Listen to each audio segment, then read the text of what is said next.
Okay, so I've been reading this book, The Assassination of McKinley, written in The Complete Life of William McKinley and the Story of His Assassination, written in 1901. I think McKinley died in 1901. I'm not. Sections in the book about, okay, so McKinley was a general in the Union Army during the Civil War.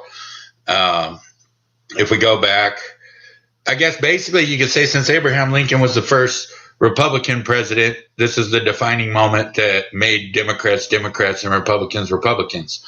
Because before that, they belonged to, it wasn't a two-party system, not until this point in time. When Abraham Lincoln defined himself as a Republican, the Democrats defined themselves as Democrats. So this is like basically the beginning of the two-party system. And when I'm looking up, there's a chapter in the book about Lincoln's assassination and Garfield's assassination. Both of them were generals in the Union Army. And Lincoln's assassination, it says, we're not taught a lot of this stuff.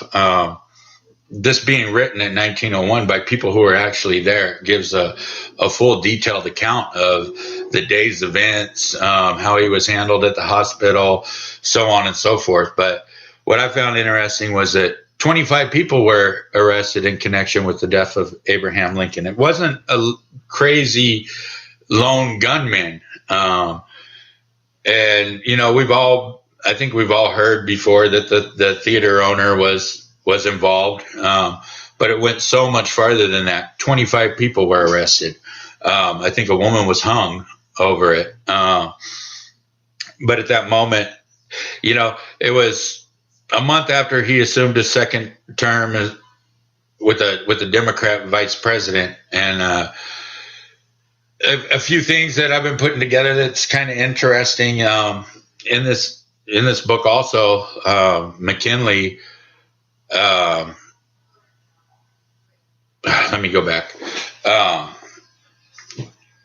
So the assassin that killed McKinley was big into anarchists or anarchy and this and that. It was a propagandist movement, activist type thing back then. He was inspired by a woman named Emma Goldman, who also was, believe it or not, Margaret Sanger's mentor. Margaret Sanger was the founder of Planned Parenthood. So here we go again. Connections to Planned Parenthood. Well, Emma Goldman was also a Russian immigrant who got deported in like 1908 or something like that because of her activism, because of the way she felt about America, the downplaying of it. When she was deported and sent back to Russia, she traveled all over Europe and everything, and she was highly opposed to the United States involvement in World War I. And she had nothing nice to say about America and who we are as Americans. But here we are.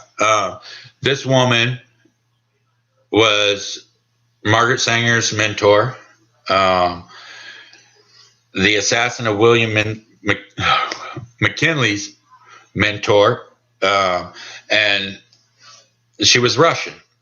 So then if you look at like Andrew Johnson took over after Lincoln, I think that's who it was. Anyways, that's when we bought Alaska from the Russians. We bought that under Democrat leadership. So there you have another Russian connection at the beginning of the two-party splitting, which I find interesting because, there's a lot of Russian collaboration that's being depicted in all this bullshit that we're listening to today. So the purchase of Alaska was made before the Civil War, but they delayed the purchase of Alaska until at the end of the Civil War. And I just find it interesting that a Democrat president was in charge when we negotiated these agreements with Russia. It makes me wonder how much connections they still have in their parties, and especially with like Planned Parenthood being Democrat controlled, and the mentor of it being Emma Goldman, who was a Russian. It's all just kind of weird. Anyways, so yeah, I'll get back to it later.